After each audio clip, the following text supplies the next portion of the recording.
Start out with 1786. We're ready. Welcome, everybody. Having a little echo. Do you hear the echo? Today, our show, Sounds okay. What? we're going to be talking about PSYOPS, All the World's a Stage. Before we get into that, Dave, did you have anything to say about the Trump-Elon beef? You think it's legit? Well, let's leave that for the next video. I've looked at a few things, but I'm not. I don't really have a good picture of it. Yeah, I was kind of thinking it's just some political theater. Well, it's likely to be because Some good political theater, though. They need drama and partisanship, and they need something to talk about for sure. Yeah. Other than the Holocaust in Gaza or things of that nature. And well, you know how Elon's Tesla has been suffering because of him being on Trump's team. So I was thinking maybe he's trying to just distance himself so the liberals will buy the Teslas again. But anyway, but then he's calling for him to be impeached, and then that brings in J.D. Vance. Palantir. Well, yeah, it seemed like there's some bad blood there that is more or less legitimate, in business interests, of course, are very real, I suppose. But let's leave that aside. Yeah, let's get into this. It's just the latest. Okay, well, we're going to start off here with Robbie Parker, who was one of the fathers. Just to set that up just a little bit. His daughter Emily died the day before this press conference, and this is a short clip that perhaps many have seen, but just to prime the prime people to be a little bit skeptical when they see these crisis actors. In the case of Sandy Hook, this was a professional job because all of the parents were professional actors, all of them living around in the Connecticut area there. And so but the crisis actors that we'll see a little bit in some of these others, and particularly in the DC shooting, which is basically where we're going here, the shooting of two Israelis. Are you there, Nelson?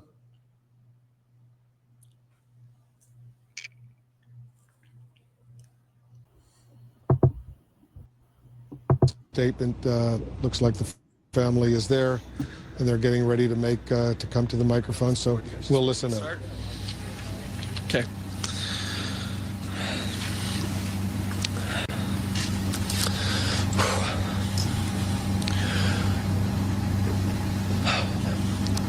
So my name's Robbie Parker.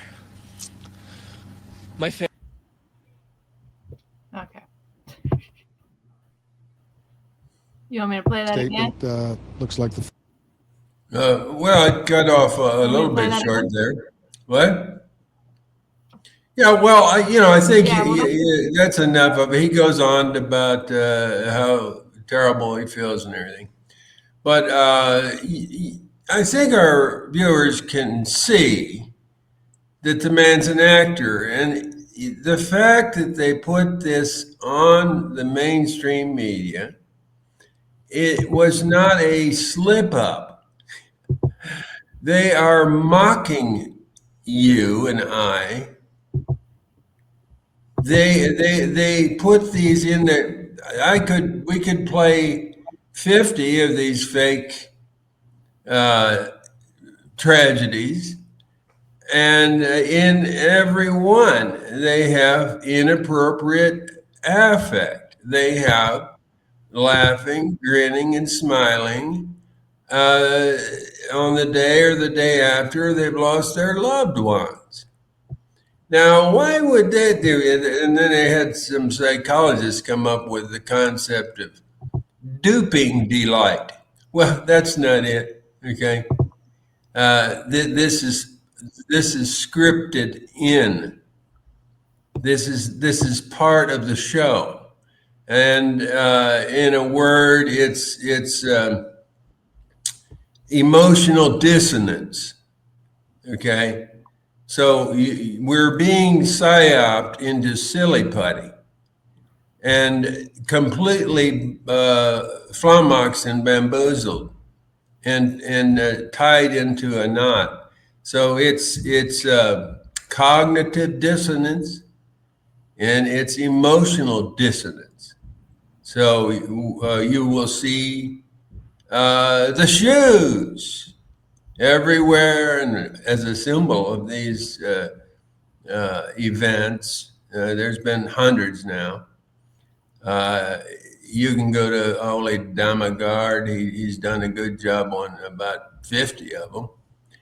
And you'll see the shoes laying around. It's got run over by a truck. His shoes are laying in the middle of the street. Yeah? Well, does that no, it doesn't make sense. And that's the point of it. They want to take you out of your senses. Okay. Okay, so the next one is on the Trump assassination attempt. Yeah, ridiculous. You want to set it up or just play it? Well, just play it. Rolling. This is Mick here with the Freedom Articles, and in this video we're going to take a look at the crisis actors galore at the fake Trump assassination attempt. But in case you missed it, here are my 2 previous videos on the topic. Check those out if you haven't already. And let's take a look to begin with at Trump's ear, because it must have made a miraculous recovery. Look at it here. You cannot see any signs that any piece of flesh or anything is missing. There is another shot of it there. Here it is here as well. And here are some before and after shots. That's what it looks like with the fake blood or the moulage. And there it is there, looking completely new and fine. So lots of fakery going on. And before we get into the crisis actors, I just do want to emphasize that what we're seeing with this fake assassination attempt is this Masonic New World Order method, where one crisis rolls into another, or it can be one fake crisis or simulated crisis or engineered crisis rolls into another and builds upon the other. We saw this during the COVID scandemic, where when they went into lockdowns and they locked everyone down, stopped people from working, destroyed a lot of small and medium businesses, they then gave people free money to pacify them. But this is just kicking the can down the road, because at the time there were some people that were sucked into that and thought, oh great, like look at all this free money, the government really is looking after us and cares about us. But others could see, oh, this is going to result in horrible inflation, and that's exactly what happened. Now inflation is totally hurting a lot of people around the world and a lot of countries. People in the lower and middle class feeling it, people in the upper class of course are not. And so this was just a way that they could bring in these simultaneous agendas to hurt people, where one built off the other. And I see the same thing happening with this fake assassination attempt, in the sense that they're trying to say that Iran is responsible for it. Bibi Netanyahu, the Zionist butcher, mentioned this in his address to the US Congress, where he was at one point actually telling Congress to be quiet and commanding them like an authoritarian father figure. But he brought up that maybe Iran was responsible for the Trump assassination, an evidence-free claim, of course, because it's more grist for the mill to demonize Iran and start a trigger for World War III. But of course, Iran's not responsible, and it wasn't even a real assassination anyway. But it doesn't matter, because they're just going to use these things one after the other, one piling on top of the other, to really try to throw everything at the public now and totally bamboozle people. And so it's really important to question everything, to stay alert, to stay aware. But in this video, we are going to take a look at the crisis actors, and this is a great video here.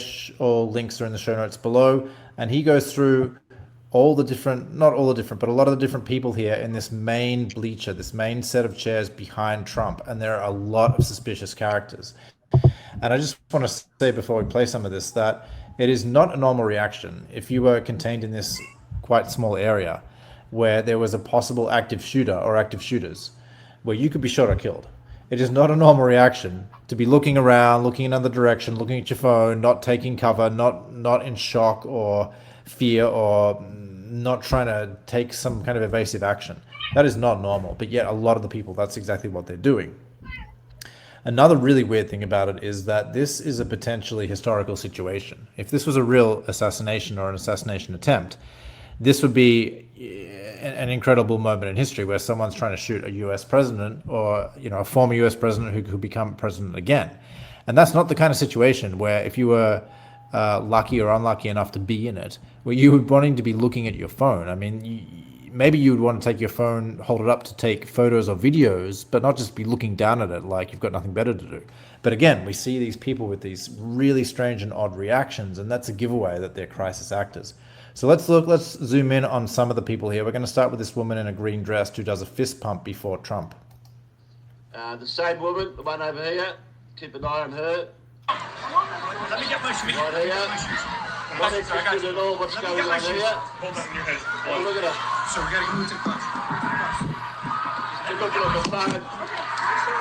Crosses herself. Watch out. And I'll just point that out again. After she crosses herself, after looking at her phone, she gives a fist pump. And immediately after that, or a few seconds, Trump starts his fist pump. It's like she's the one that's got it going. I'll go back again. Watch it. Watch how she crosses herself and gives the fist pump. Hold on your head. Blood. So we gotta move to the class. Crosses herself. Watch out. The fist pump. Yeah, there she is. She's talking about this one right here, doing the fist pump. This is before Trump has done anything. Now look. Before he even starts. Then he starts. Then they all get up and she starts pumping again. Yeah, so it's like they're following a script. She did it first, then Trump. Very, very odd. Okay, then we have another guy in the back in red who is totally disinterested. And he's actually looking the other way after the shots have started. So we're going to take a look at one video clip that kind of shows him, and then another where it zooms out a bit more. I said, to get this prime spot here, feet away from the most important man in the world, you'd be pretty keen to see what's going on down here after his head's been nearly blown off. But I'll just play it. It's going to be hard to see, but watch this guy. He does nothing. He's sitting down. You look at him, not even concerned about what's going on here. Look at him, he's just looking down to the side. Have a look at him. Hold on your head. Blood. So we gotta move. Doesn't give a shit. We've lost him here, but right there. Watch out. You can see him there, still hardly moved. But anyway, we'll go to the other video to see better. It's a better shot of him. There he is with the shades on. Doesn't give a shit about what's going on. Let's just play it. Clear! We're clear! We're clear! Have a look at him. Could not give a shit. Let me get my shoes. I got you, sir. Let me get my shoes, sir.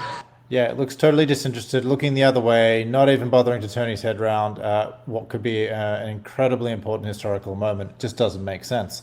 Let's look at some of the actions of the other people.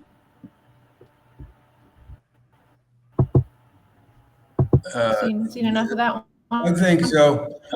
Can we put links in the show notes or in the comments? If he goes through, this is PK or PK22, and he does a great analysis here, and he focuses on quite a number of these crisis actors. But they're crisis actors. These are not people. Okay. So yeah, let's we can put a link to if people want to watch longer video. Love the thrill of hitting it big? Yeah. How about the chance to win one big? Skip ahead. Sorry about that. Just a second.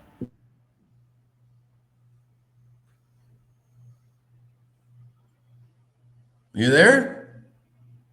Oh. Yeah, I can link everything just in the description. Okay. Or comment. So here's PK again. Just very briefly, the Boston Marathon bombing. There was no bombing. It's a smoke bomb. Nobody was hurt. Nobody lost their legs. Where's all the people? Can't see hardly anyone. There's supposedly 3 killed and 240 injured. Check them out. There's people standing at the foreground, just walking, doing nothing. Guy in the middle there filming something. There's a few people there. This is the main photo where I've all along said there's hardly anyone there. Lucky to be 20, 30 people maximum. All actors. And from a different angle, we see them up above there. Look, there's no one. Where are they all? The guy down the bottom taking photos. People just standing, doing nothing. How many people injured? Oh, if they are injured, I mean, they're all fake actors, if we know, but where's the 240 injured? This is absolute bullshit, folks. We've got to wake up. This is all staged and acted. Check the guy out in the middle. He's sitting down. Then he slowly gets up, looks around, adjusts his jocks, gets them right again, and now I got to sit down again and join the other clowns.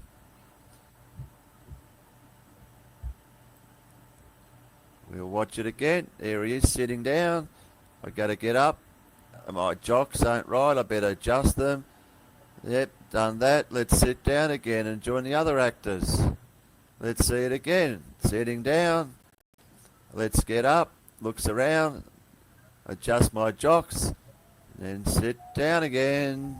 Sprung. And his pants shredded. Watch the 2 white bags. Bang. What's this part?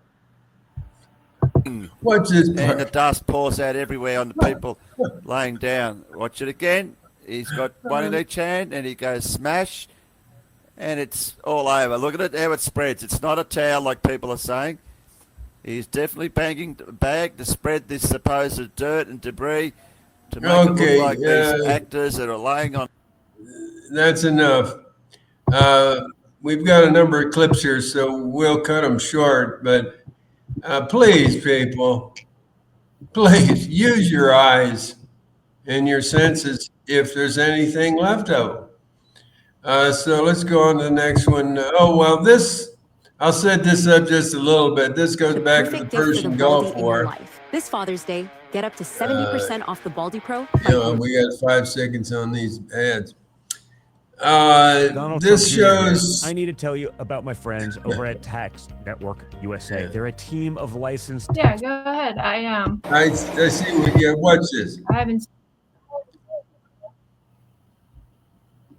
Do you want to set it up? No, this is just a crude, rather crude psyop back in the 90s. This is in the Kuwait, I think, the build up to the Iraq War, to build you up and us up to the war. Go ahead and play it. It's short. Now, again, as we said, we're not sure what caused this. It could possibly, and we emphasize possibly, it could have been a ground impact of the Patriot, or it could have been the result of debris falling between the two of them. We just don't know right now, but we do know that at least 2 Scud missiles incoming were fired at Riyadh, and according to the Saudi military, they were both shot down. Charles Jaco, CNN, reporting live from Saudi Arabia.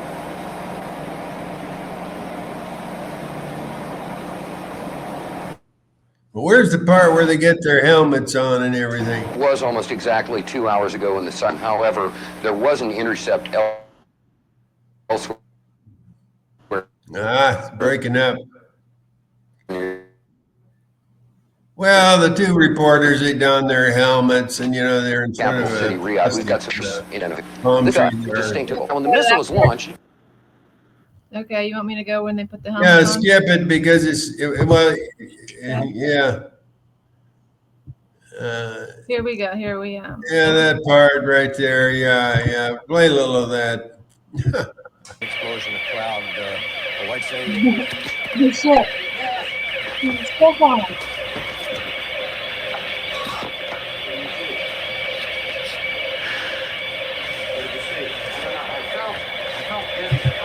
Wait a second. Only one guy gets the gas mask? The other guy's screwed, huh? Well, yeah. Yeah, and he wasn't. That's a good observation. Yeah, they guys had seniority, I guess, and the other guys he just prepared slapped it on. Hasn't been any gas dropped here that we could tell. Yeah. You may smell some of the fumes from a missile exhaust. He's going to have to be sacrificed, I guess. Some sort of burning. We just heard a little thump just then, but I have to apologize for that. That's enough. That's enough. Look, we're being played, people. We're being played. That's enough. That's just the point here. We're getting to the recent shooting in D.C., but this is to sort of prime you to be skeptical what they're presenting. How did you convince Hezbollah? Sorry. Okay, well, I will just say a word about this. This is a interview of a Mossad agent on 60 Minutes. Shortly after they pulled off their booby-trapped pagers in Lebanon, which killed quite a few people, and they are taking great pride in it and in their ingenuity and so forth. So play this one. How did you convince Hezbollah to buy this? Well, obviously, they didn't know that they were buying it from Israel. Who did they buy it from, or think they were buying it from? We have an incredible array of possibilities of creating foreign companies that have no way being traced back to Israel, shell companies over shell companies who affect the supply chain to our favor. We create a pretend world. We are a global production company. We write the screenplay. We're the directors. We're the producers. We're the main actors. The world is our stage. Okay. So yeah, they killed quite a few people over there in Israel. Or in Lebanon, so you can look into that. And but yeah, the world's a stage, and the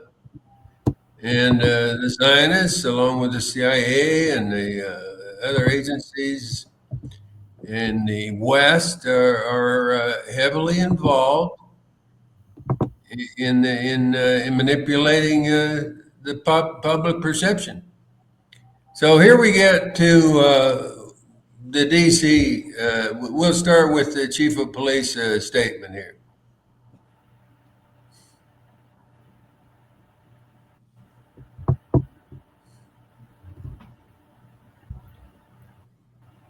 Let it load here. CNN's kind of bad. It's got a lot of other shit. Crap, yeah. So you think she says something interesting? I think so. This is the first public statement about it, and I want to point out a couple of things that people might miss in terms of psychological. Tonight, we received multiple calls for.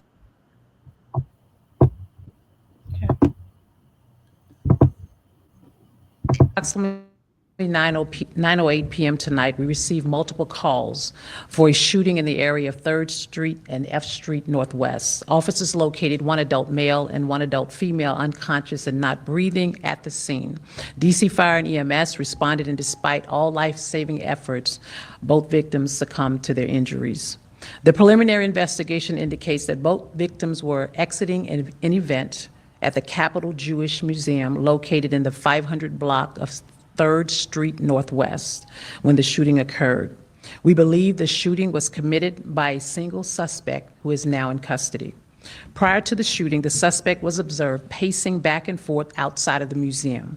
He approached a group of 4 people, produced a handgun, and opened fire, striking both of our decedents. After the shooting, the suspect then entered the museum and was detained by event security.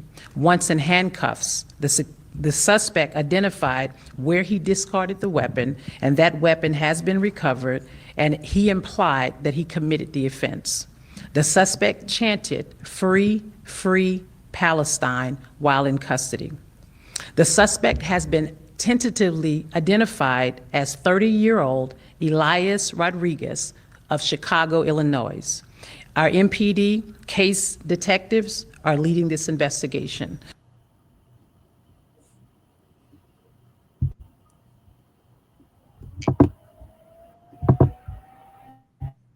Okay.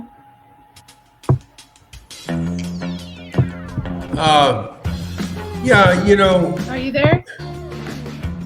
You notice a few things there. Well, Yeah. you notice a few things there. What'd you know? The irrelevant information. You know, this is like a stage diversion, stage magician trick. They talk some nonsense and get your focus elsewhere and scramble your eggs a little bit. We got multiple calls, for example. Multiple calls. Well, who cares how many calls you got? Well, what does that have to do with anything? We got multiple calls. Of course, it's always multiple because this is part of the scrambling of the eggs. You have to have multiple things going on. And then you notice the suspect was pacing back and forth in front of the venue, in front of the museum, pacing back and forth. You see, this is every word of this is neuro-linguistic programming. It has a purpose. He's pacing back and forth. Well, regardless, he was pacing back and forth. Of course, the main thing is he shot some people, right? But no, he was pacing back and forth. This is a hypnotic technique. You see, you're there now. They've put you there. And you're standing in front of the fucking museum and you're watching this guy pacing back and forth. You see? They've put you in the store. So you can watch for things like that. Let's get to these 2 young people that, and there's always humor. It keeps the esprit de corps of the people that carry these things off, for one thing, and plus it's more emotional, dissonance. So if you back up just a bit, you'll see the smiles, which at the first. Well, they got their long face on now, but at the very first, they're smiling. But anyway, we're in the very long faces. Okay, play this. What time you were at the event? And what you witnessed? Yeah, we at a 9:07. Volume? We heard the gunshots. That's all. And then got no more volume on that. The guy was arrested. I don't know. Okay. Yeah, so we got to the event at 6:30. Everything was relatively normal, you know. Maybe you can just talk about what they say. Well, I think people can hear it. They can turn their volume up and hear it. They're just bullshitting here, you know. The confusion I think it was what do they say, 9:47 or whatever. Well, no, it was about 9:30. I don't know. They're looking back and forth like they're trying to help each other remember and so forth and so on. This is just part of the scrambling. Okay, go ahead. We had dinner. We had heard some great speakers, some schmoozing, the usual. And then around around mid, 9-ish, we heard gunshots outside. I don't know the exact number of gunshots, but maybe 10 gunshots. It was rapid, break, and then more gunshots. And then we saw someone that was clearly traumatized kind of run in to the building, or he was led in by the security guards. And people in the museum were checking in on him. We thought, it was gun violence. He was a bystander, and he was just looking for a safe place to be and not be in the streets. Correct. We all thought, and people were bringing him water, checking in on him as he was sitting on the bench. And then I think about he came over to where I was standing, and I was trying to comfort him, and my friend offers him some water, and he's like, "Yeah, that'll be great, actually." And I'm like, "So, like, welcome to the museum." And he's like, sorry? I want to get all this. Can you guys just adjust your camera a little so you're up higher? The other way. So you're up. Okay. Yeah, that's great. That's great. Katie, if you can just, so you mentioned it. You got it at 9:07, and you saw him get arrested at 9:17. Yeah, this is the cleavage, the cleavage joke. If you didn't catch it, could you just adjust your camera, so we can see your cleavage? Yes, this is a joke, man, but it's more than a joke because they know the public. They know us men. Oh, I don't look at cleavage. Well, yes, you do, man. I mean, we know you better than you know yourself then, apparently. So where you're skipping around here, I was walking by, here's another crisis actor, ridiculous.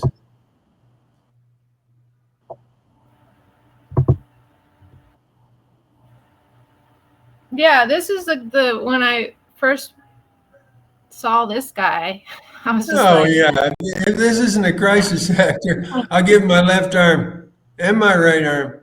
Fuck it.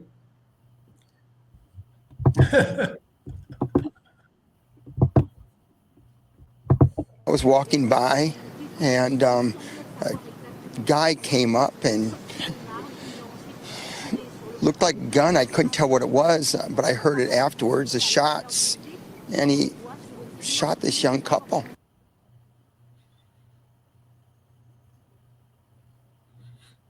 And he ran inside and yelled something. I couldn't make it out what he said. He just ran up. It was terrible. No. Free Palestine! Free Palestine! Free Palestine! Around 9 p.m., we heard gunshots coming from outside, and then a man came in, and he looked very scared, and we thought that he was just in the street and heard these gunshots and maybe came into the building because he wanted to be somewhere safe and not in the streets. Then I'm talking to him, and I'm like, "So do you like the museum?" Just kind of trying to relax him. And he's like, "Oh, what kind of museum is this?" So I told him it's a Jewish museum. And he asked me, "Do you think that that's why they did it?" Like it referencing the gunshots that we had heard. And it took me a second. I'm like, "No, I don't think that's why. I'm sure it's unrelated." So he pulls out his keffiyeh and he says, "I did it. I did it for Gaza. Free Palestine." And he's chanting this. And then suddenly the police come in and they arrest him. All right. Well, point out, always to put the viewers, us, into the scene, there's always this uncertainty. So we, in some of the other interviews, we heard what sounded like might be gunfire or pop outside, but we didn't think too much of it because this is Washington, D.C., and there's a lot of shooting, so we didn't think too much of it. Or a lot of them, they'll say, well, we thought it might be fireworks or something like that. So you're there, you see. Yeah, if I heard pop, I might think it's fireworks. That's right. And the guy, it looked, he had something in his hand. I don't. Okay, so yeah, right. It's nighttime. You might not. You see something black in his hand. You Fact wouldn't of the think it's a matter gun. is, Yeah, that's right. That makes sense. But then he pulled it out and he started shooting everybody. At that point, I knew it was a gun. You know, so they're walking you through the process of your own thinking. They're putting you in the scene. They're putting you in the situation. Now we get to the consequences of all this shenanigans. It's not shenanigans. It's very serious. So the whole theme now is,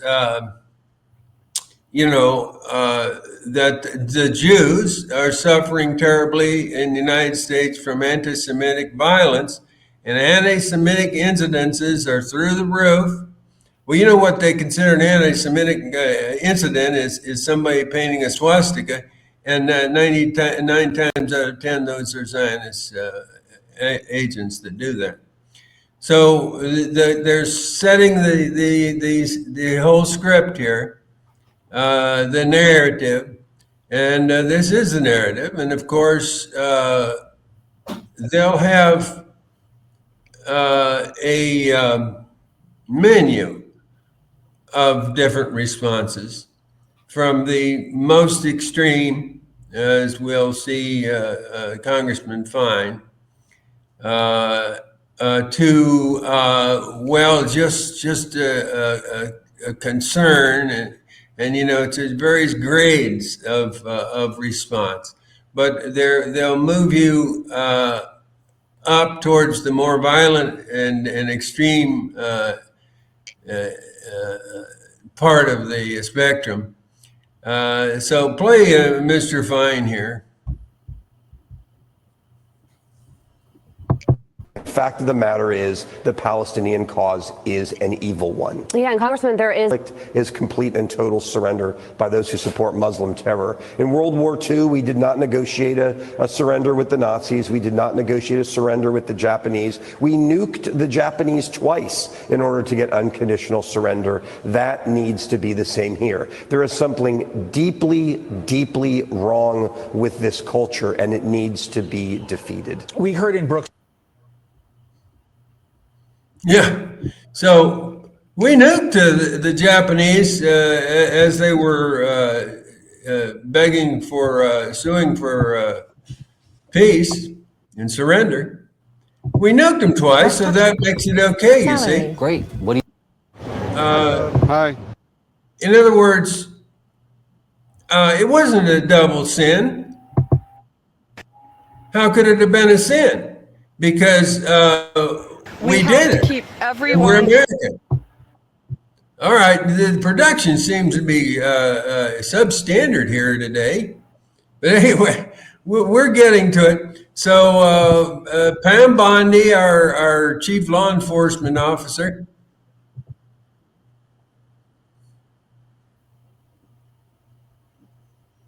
You there? Ready? Yep. Yeah. We have to keep everyone safe, and that is the job right now of the Metropolitan Police, Mayor Bowser, Janine Pirro. We were all out here all night long. Everyone is working together as a team. FBI, ATF, our U.S. Marshals are out here trying to protect everyone. but our Jewish community must feel safe. What we saw last night was disgusting. I saw a young man's body being taken away who was about to get engaged. He had an entire life in front of him, and that was taken away. The hate has got to stop, and it has to stop now. And this person will be prosecuted to the fullest extent of the law. You all have to understand, I can't talk about the facts. I can't talk about anything else now. They are working tirelessly to make sure this investigation goes proper. It is. Everyone is working together. And that's what's going to happen now. I spoke to Prime Minister Netanyahu last night. I was with Ambassador Leiter, and Prime Minister Netanyahu called while I was with him. I spoke to him, and of course he was devastated. He was devastated, and it broke my heart to talk to Bibi last night. He was devastated.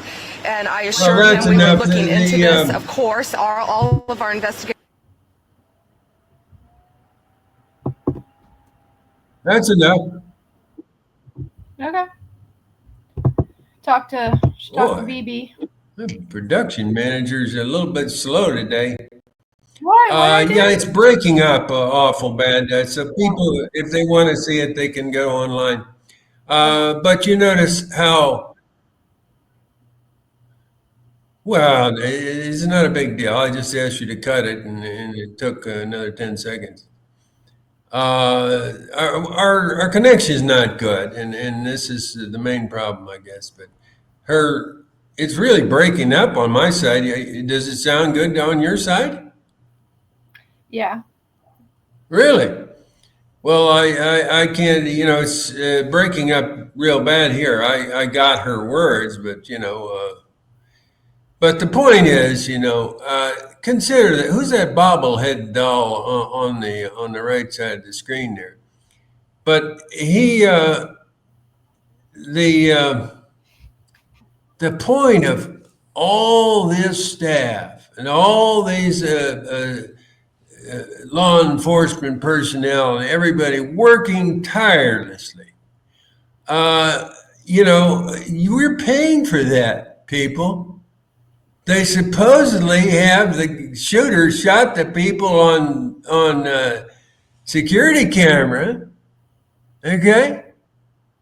So if you believe that, then it's a case, open and shut case. We are working tirelessly and making $150,000 a year or more. To do what? What are we supposed to believe you're making us safe by with 50 police cars and 100 agents and everybody walking around doing nothing? It's a stupid part, even if it was a real crime, which it wasn't. There's no shooting, okay? That's the fake part. But see, we're already past that. We're downstream.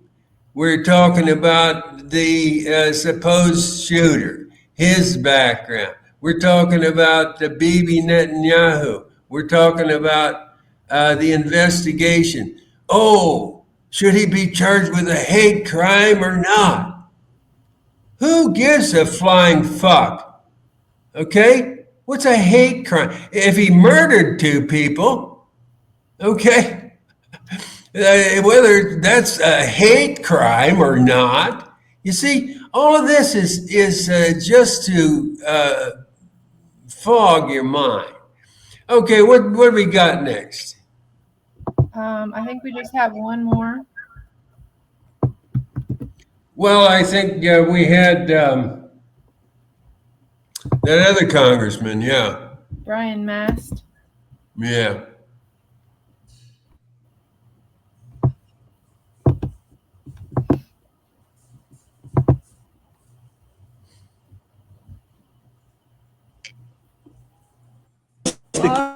Your heart. Oh yeah, that guy.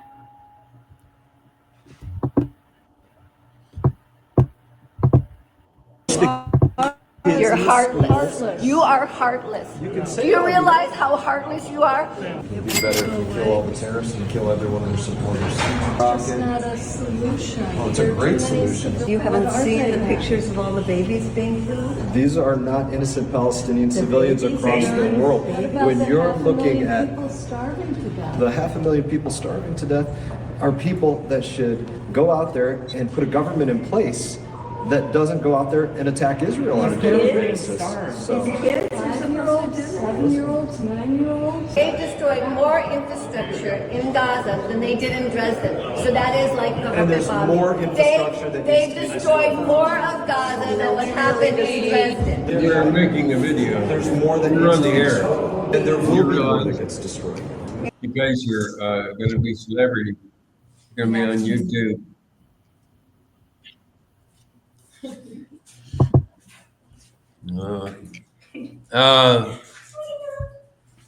So I'm getting very poor reception, but you're saying that these clips are playing well for you? Yes, but I mean, I guess. Now I'm just getting a stare. Are you there? Yeah, we'll just have to see how it plays. But we can. And can you see the picture of Gaza?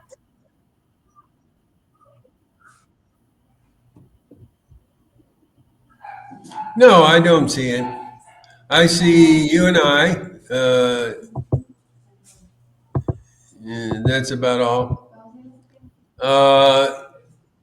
But yeah, show a few pictures of Gaza and there I see one now. Yeah, okay.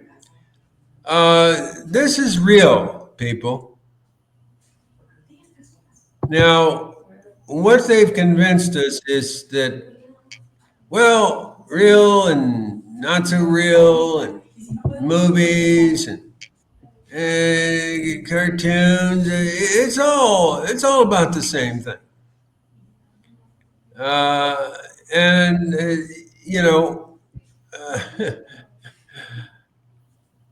No, the Jews are not being targeted in the United States. There's no spike in anti-Semitism. This is the victimhood ploy.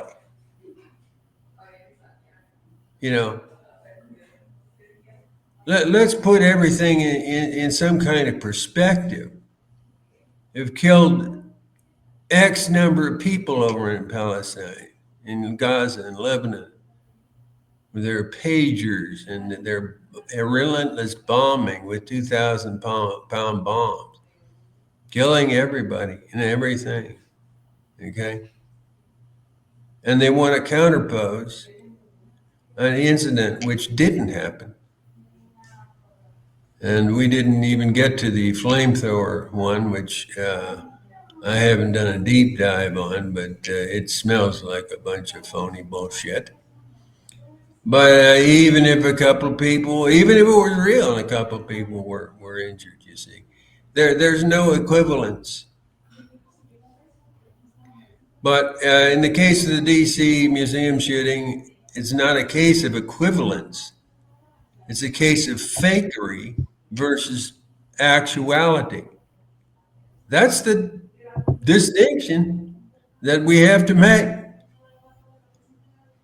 Real or fake. You see? It's like Trump's ear. If you think he was shot in the ear, no, he wasn't shot in the ear, but you were shot right between the eyes because they blew your mind out the backside. You've lost your mind, okay? You've lost your mind. There's no mind there. With any capacity to evaluate these types of things or politics in general. Maybe you can still cook your dinner, I don't know. But you don't have any idea what's going on in this world if you believe Trump was shot in the ear. I mean, I hate to be the one to chastise you. It's not my role, and nobody likes to be chastised. But look, you need to dig your head out of your ass. I'll put it that way. Okay. Well, that's probably a good way to end. All right. Well, when you get it up, we'll see if people. What? Get your head out of your ass. Well, no, I don't like to be so crude, but really, at this point. Okay, so when you get it up, we'll see what we got. All the clips were breaking up real bad on my side, so I don't know what's going on. I'll check it. Okay. Thanks. See you soon.